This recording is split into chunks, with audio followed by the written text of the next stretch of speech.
Thank you, Mr. Chair. The first item is the minutes of this. First item is the minutes of this committee's meeting held January 24th and recommendations to approve those minutes. Anybody approve them? So moved. Second. All in favor? Unanimous.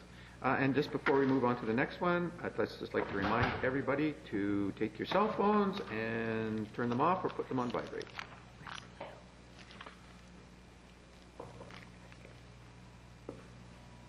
Okay. Thank you, Mr. Chair.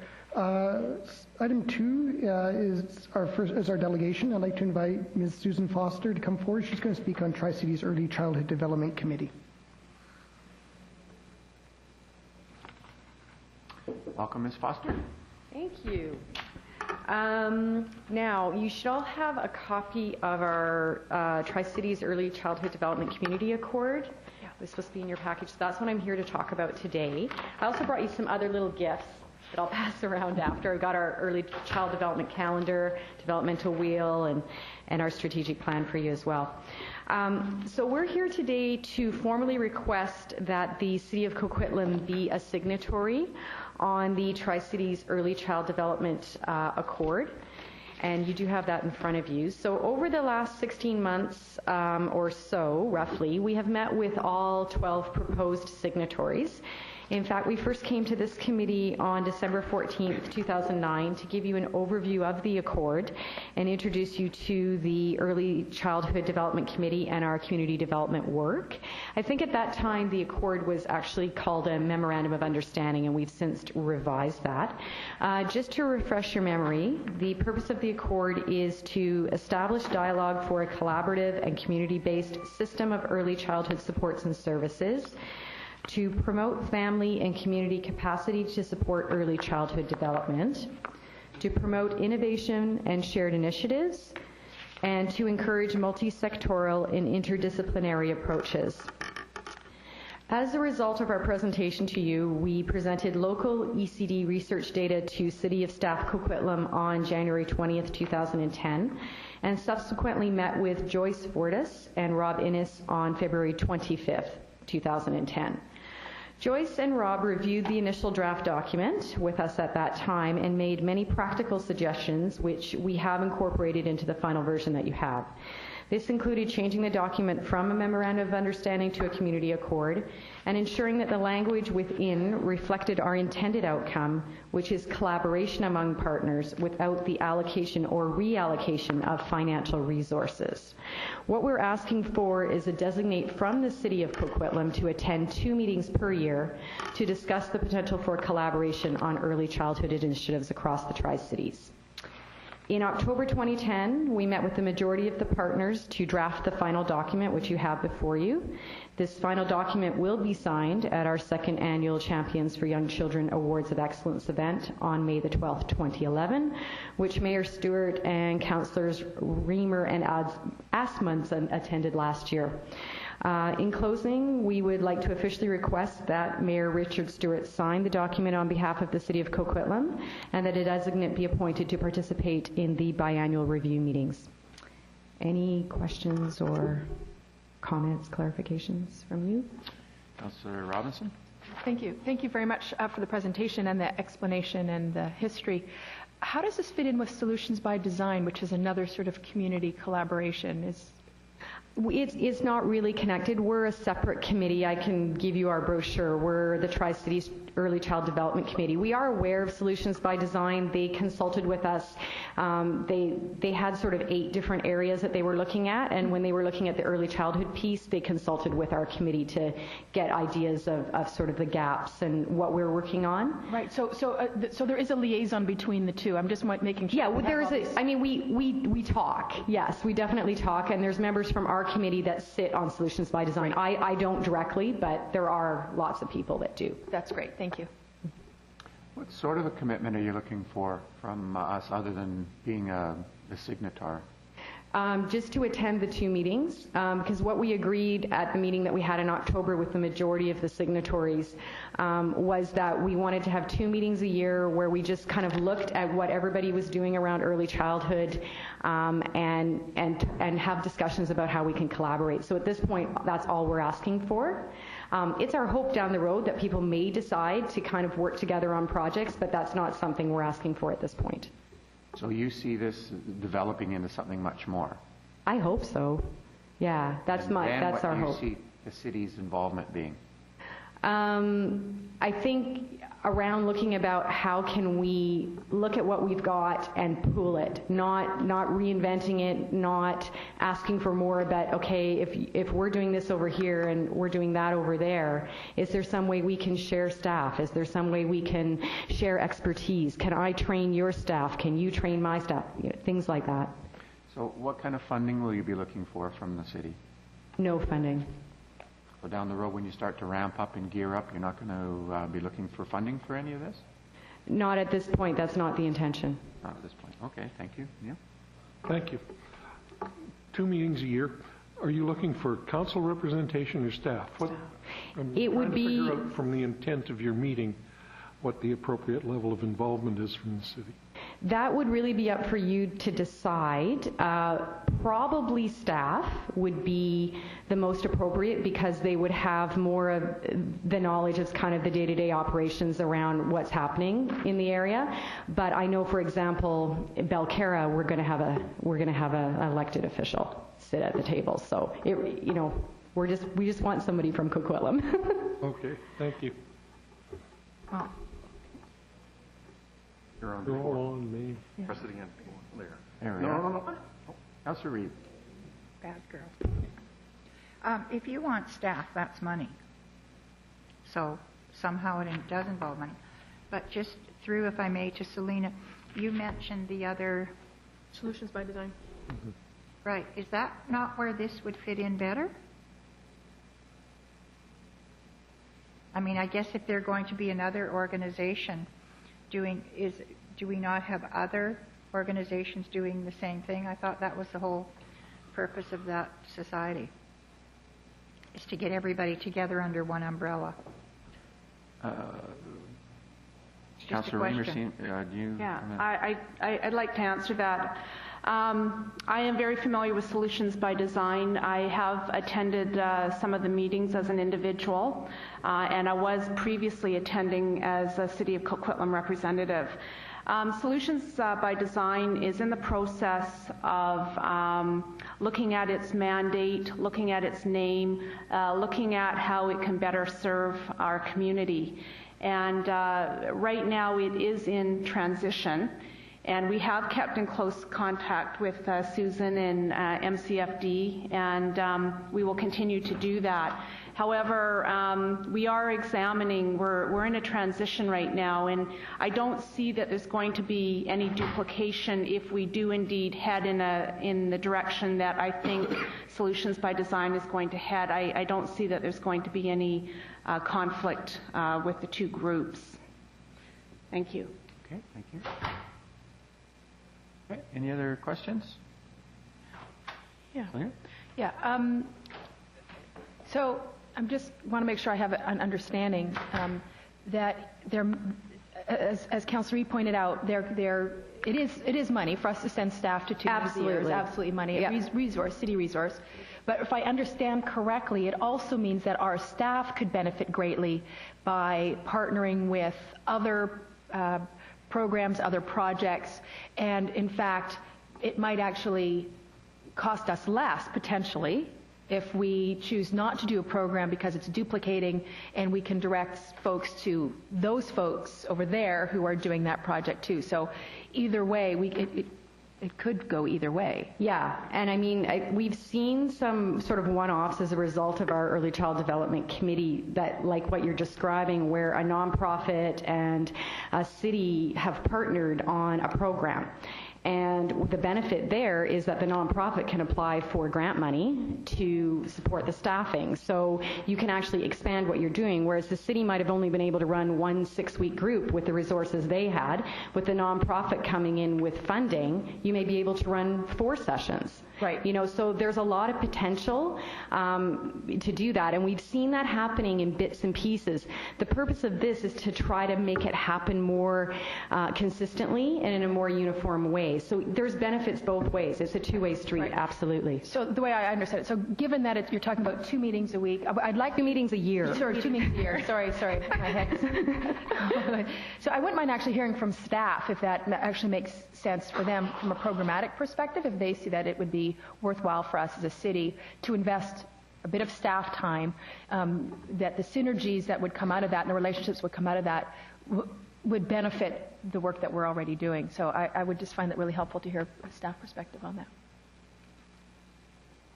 Okay. I'm kind of surprised that this has come to the Recreation, Sports and Culture instead of coming to Planning, land use, community where planning. community planning is. But so I'm not sure exactly what our recreation or our Parks and Leisure staff would be able to come back to this. But Maybe Lori? Yeah. Sorry, go ahead. Perhaps the suggestion could be direction from the committee for staff, and staff will triage the appropriate area and follow up with a report based upon the request made. okay, I would find that really helpful. all right. So move. Is that a move? I'll move it. Second. Okay. Any further discussion? All those in favor? Unanimous. Thank you very much. Okay, thank you.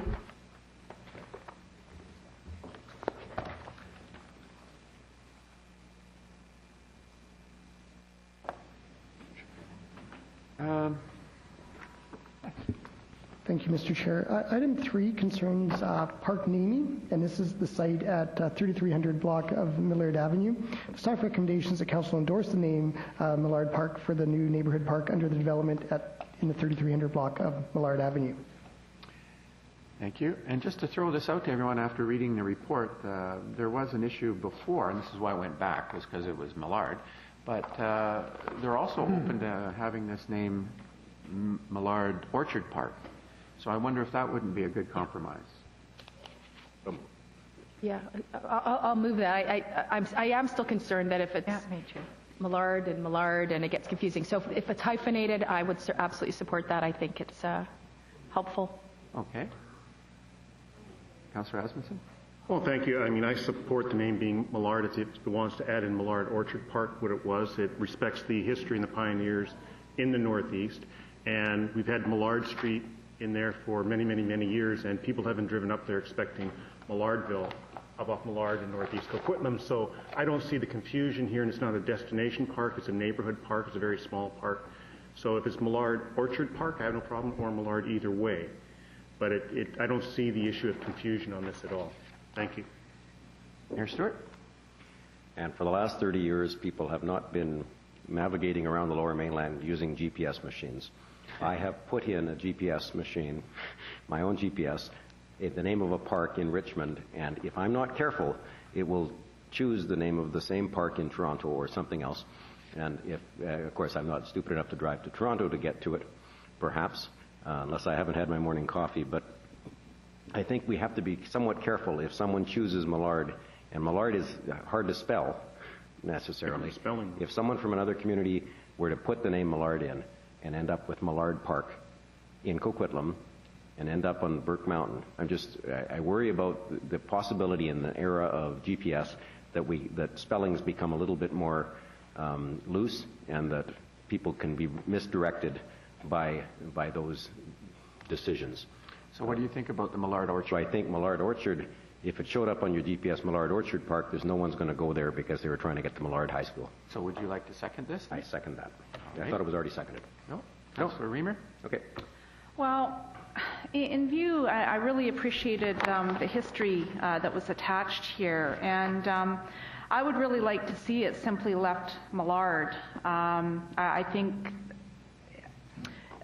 think that it shows respect for the Millard family. I believe that we should just leave it as the Northeast Coquitlam Ratepayers Association have said. It's as Councillor Asmussen has said, it's not a destination park, it's a neighborhood park. And so with respect to GPSs, I really do doubt that people are going to be coming from other parts using their GPS for that park. It's going to be utilized by by the neighborhood. So, I said, yeah. sorry, I may have misunderstood, Mr. Chair.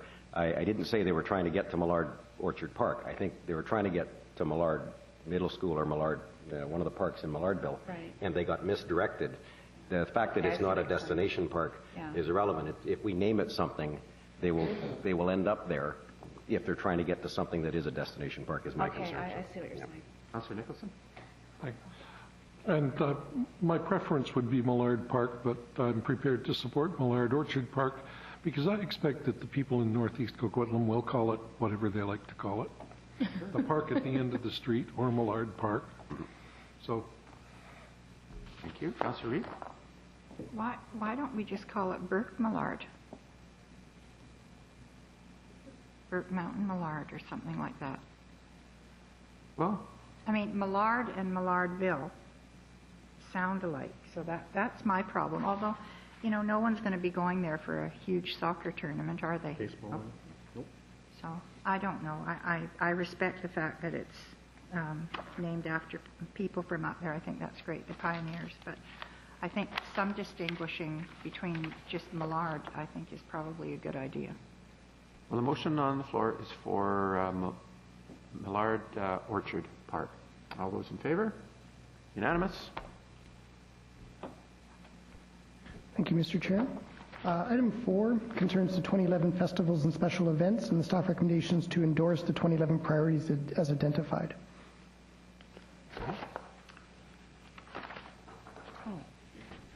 Any comments? Any? Yes, I do. Can I move it? So that we'll... I'll second for discussion. Okay. Moved by Councillor Nicholson, seconded by Councillor Robinson. And Councillor Robinson. Yeah, I have a question about the fundraising events. What are they? I'm not quite sure that I have a grasp of what those are. Through the chair, fundraising events would be the main focus of the activity is to raise funds. So Wheel to Heal would be a fundraising event that we host at Town Centre Park. Relay for Life is a fundraising event that's hosted at Town Centre Park. So they're not fundraisers that the city does. It's other communities do in our city, and we support them. Yes. Okay, I just wanted to make sure about what we were doing. I have another question that has to do with the event team, what we call the event team in the report. I just want to make sure I understand the role. So if somebody wanted to put on an event of some sort in the community, they would then be directed to a particular individual who would be their liaison? Is that sort of the idea? Through the chair, the event team is made up of a variety of different internal departments that meet to review requests from outside community groups or agencies who want to put on larger events in the city. So currently they come in a variety of different ways, not just one person, but they would get redirected to our community events coordinator right now so that they would then be able to assess the needs of the event. And then we would meet internally with our CMP, fire, traffic, whoever would need to come around the table based on that event assessment that they provide. That way they're not being bounced from one department to another. It gets done in a centralized fashion. But there would be like one liaison person that they would have? Initially to outline the needs of their event. Okay. If, for example, after assessing that, it was that they could work just strictly with traffic, they would do that. They wouldn't need to necessarily stay with the community events coordinator. Each event is assessed sort of on its own individual needs. Okay. I'm just trying to figure out, I had another, I'd like to And come wouldn't back. that be Linda Baker that would go to? Currently, that would be Linda Baker, yes. Yeah, okay. You want us to come back to you? Yeah, come back to me. I'm looking for my Okay. other comments. Neil, did you? I was going to ask for the name, and I just got it. Okay, there you go. Well, I wonder how, if I were to phone the front desk at City Hall and say, I represent the descendants of Irish people from Inishowen in Northeast Ireland. And we want to put on a picnic. All three of you. Yeah. But come on, we're Catholic. There's lots of us. Now we're in trouble. That's right. So, we want to organize a picnic, and of course there'll be beer because we're Irish, and so who do I talk to? Will that person who answers the telephone know who to put me through to? Through to the chair. Currently at this time, the team meets, but we don't have an official sort of designation where all events get directed to Linda Baker, our community events coordinator. Informally, that happens right now. If any of those questions around special events, picnics, liquor licenses, anything related to an event do tend to make their way into the cultural services area and Linda. I would anticipate as this becomes a priority, that might be something that we make sure that there's more of a formal communication so that both online and with phone calls that information does get directed to that one point person. Similar to what we do with the film office, I think is the thinking. One stop, easy for people to get to. Thank you. I've got my questions straight in my mind now. Under new events, it's always, we just passed our budget and then we have new events. And so I'm just looking for some timeline and some understanding about what the thinking is or the ideas. So one of them is a new major summer event. What's the thinking behind it? What would that look like? Or do you have something more than that? Through the chair, staff are exploring events that might be interested in coming into Coquitlam. So we're not looking at producing events as a city, but trying to solicit events that would be of interest to our community and encouraging them to come to Coquitlam. We actually have a summer event that will be the subject of a future report very soon in the spring. So this kind of outreach is an important part of our strategy. As it relates to a possible winter event, that's also something that Council has indicated they may have some interest in, and so staff are looking at alternatives to see whether we would bring forward such an idea to Council's attention. And what's the timing on that? Like I'm thinking a summer event, we're talking 2012, 2011? Through the chair, we're actually looking at a 2011 summer event. Okay, that's helpful. And just last question that has to do with some of the outcomes and sort of the economic benefit and how do we measure and how do we know that it's we get the numbers are great, the attendance numbers are valuable, and I think people like the festivals and like the events. It creates a sense of community, sense of belonging, all that kind of stuff, and I think there are different ways of measuring that. But when we do economic development, it's one thing to take a look at locals who are spending money, but also people who are coming from outside. And I'm wanting to make sure that are we able to capture that data, because they'll spend different amounts of money if you're a local versus if you're coming from, the other side of Vancouver. And we want to introduce you to our community. And I'm just curious about how do we monitor that?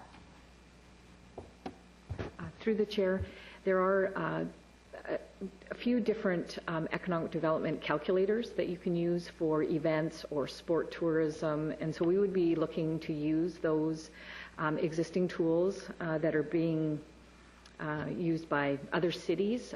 There's also a Metro Vancouver special event group that's now coming together to talk about these exact same things, and hopefully we're able to use some of the tools Vancouver's using, Burnaby, North Van. We're all looking at that. How do you assess that economic development benefit and then use a common tool that we would all do? So the baseline data we would be gathering would go into that calculator. And you're right, it does get measured on a variety of different factors. We do have a sport tourism one that we've tried to use for other events, and it does calculate out that broader economic benefit. Great. Well, thank you. Councillor Nicholson. Thank you. The recommendation which I moved is that we endorse the priorities for 2011. And I guess I find those under discussion where it says key priorities for 2011 will include. And then we have a list of Canada Day, new events, Grand Parade. Festival Planner Network, event team, performance measurements, and I think there's a line down that list somewhere where we're out of priorities and into information for the committee, and I wonder if you could help me with where the line is. What are we? Endorsation implies get on with it, and so forth. Performance measurements, yeah. But potential future new events, yes, we'd like to see you pursuing new events, but I'm sure that we want to hear a lot more about them before they're endorsed. So I'm seeing a list that has a lot of different characteristics to the items in the list. And I guess I'm looking for some acknowledgement that staff sees endorsation of this list as having different meanings for different items. Yes, thanks for that question. Staff likewise see differences among these 6 priorities. The first 3 are very much sort of community focused, if you will. These are events on the ground where we want to see development in the quality and the variety of experiences that are available as events in the community in 2011, and we will devote our resources to improving in those areas. The other 3 are very much a different focus, and they are more around capacity building and working with our festival planner network, and the internal capacity building around the event team and the performance measures, as Wendy has highlighted. So we feel in 2011 these are the key thrusts of the work that we need to do in this area. Improve our capacity as an organization, improve our community capacity, and also see some real improvement to some events in the community as well.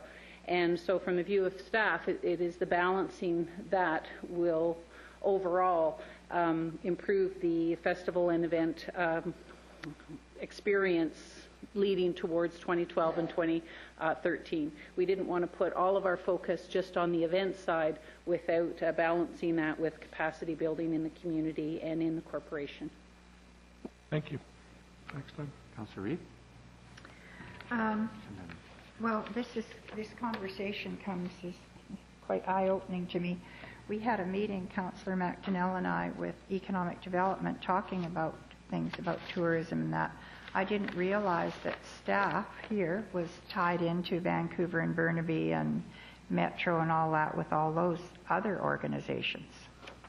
And somehow we've got to get a better coordination between economic development that's sitting under land use, and I think there's more economic development in festivals and all that stuff going on under here. And I wonder if we need to have a rethink of our committee structure a bit, because otherwise we're doubling up the work, and I'm working under one premise, and I think Doug will be working under another. Fortunately, we had a joint meeting with staff, with economic development staff, but not even thinking. Did you have any idea that our staff was working with Burnaby, Vancouver Metro? No, I didn't either. So we're all missing the boat here somehow, and we need to get a bit better coordination, I think. One of the things I wanted, after a question that Councillor Nicholson asked, was if someone phoned in and said, I have an Irish festival to put on, or whatever you were going to put on, and it's directed to a person, whomever it is, and that person just didn't particularly want to have an Irish festival, does that person just turn it down there, or is that person told that they have to come to council with it or move it on somewhere else? Like I might want to have a Cat Fanciers Association picnic or something, serving only fish. Bring your dogs. Or dogs, yeah. Been a little fishy. The point is how do these things work their way up to us? Because it might be something that we're all quite enthused about, and you guys don't like it, or the person it gets to doesn't like it. How does that work? Great question, thank you. On a practical basis, there's no such thing as a bad idea. Staff receive ideas, wild and wonderful, and at all different stages of development of the idea. They all end up coming through and getting processed as requests. And they are requests for licensed use of public facilities, whether it's in a building or a park or whatever it might be. And Council has approved the policies of what we allow and what we don't allow. And the licenses are granted actually through the department staff for these different events. There aren't arbitrary decisions because one staff member might like one type of event versus another. It's all grounded in approved policy around the priority use of our public facilities for events. So whatever the requests it gets assessed in line with those council-approved policies and then is approved as a license for use. So we would never find out about some of them then if they're just not approved. Like, I guess my point is, for many years we used to talk about land use and we'd have someone come to the counter and want to build a whatever. And council would probably have loved to have a whatever somewhere in our city, but because it didn't fit into the little rules and regulations, they were turned down at the counter. And when it comes to big thinking, and yes, you haven't worked with me long enough to know there are no bad ideas, because believe me, I'd come up with some dillies, but I just want to make sure that we vet that's everything's vetted by a team, or at least we get a smell of it to see if it might be something we might like before it gets turned down. That's my only consideration. Knowing how well connected councillors are with the community, I think you all have a really good handle of the requests and the ideas and the initiatives that are happening in the community. More often than not, applications are approved. Typically where council gets involved is if the applicant is wishing to have a higher level of service or to have a fee waived for a particular service. And then I know, and I think you all know, that you end up getting quite a detailed knowledge about the different requests. But I think the track record is that, provided we're not displacing other users, we have a really high success rate in accommodating people's requests for licenses. It certainly, as time goes on, will become more challenging because our parks and facilities are already used. The kinds of items that we would want to bring to council's attention would be if it was a request that didn't fall in line with council-approved policy, that they were seeking some type of exception. That is clearly something that staff would bring to council's attention. Or if we were looking to significantly displace our current users such that, it might be uncomfortable for our citizens, and that would be another area where I would definitely seek council's endorsement for an event. Thank you. Okay, thank you. Councillor Reamer? Thank you. My question was actually more specific than what we're talking about currently, and it had to do with the sports tournaments. The great increase in numbers, is that where you put the Olympic torch relay? I'm talking about the attendance, huge increase from 2009 to 2010 numbers. 2000. Through the chair, the torch relay was actually contained within the festival and cultural event listing. Okay. The reason for the sport tournament change is just been better reporting and counting on sites. 2009, we also had Town Centre not in full accessibility for some of our larger sport tournaments, where in 2010 they were hosted, and so you can see the numbers there. Okay, but I do see the number of sports tournaments has declined, yet the attendance has gone up, so I was interested in knowing why. And that is, the attendance has gone up because the larger tournaments are coming in, so we're doing less number of tournaments, but larger events. Okay. Thank you. All right, so the motion on the floor is to endorse the priorities here for festivals and events. Any further comments? Seeing none, all those in favor? Opposed? Unanimous. Item 5 concerns Canada Day sponsorship for 2011, and the staff recommendations that the committee receive the report for information. We have a mover. Move receipt. Do we have a seconder? I'll second. Right. And do we have any comments? Councillor Nicholson. Thank you. Under financial implications, we say the approved operating budget includes the allocation of $10,000 to retain a contractor, and so on. And I'm wondering, has that been done? Do we have a person in place? Through the chair, yes, we do. We're using the same contractor who supported the sponsorship program last year, and hoping to build on those relationships that she built during that event. And Councillor Reid is whispering "who" to me. Through the chair, it's Andrea Howarth is the contractor that we're using, who supported our sponsorship program last year. Okay, I have a further question, but it gets more into the detail of the contract, and I wonder if we might defer it to closed. Sure. We can put this off till... Don't mind dealing with the item. I would just like to have a chance to ask the question in closed. Okay, sure. Then we'll keep going along this line. Councillor Robinson. Thank you. I have to say the materials look fabulous. I think as somebody who's put together enough of these in my time, they look really good.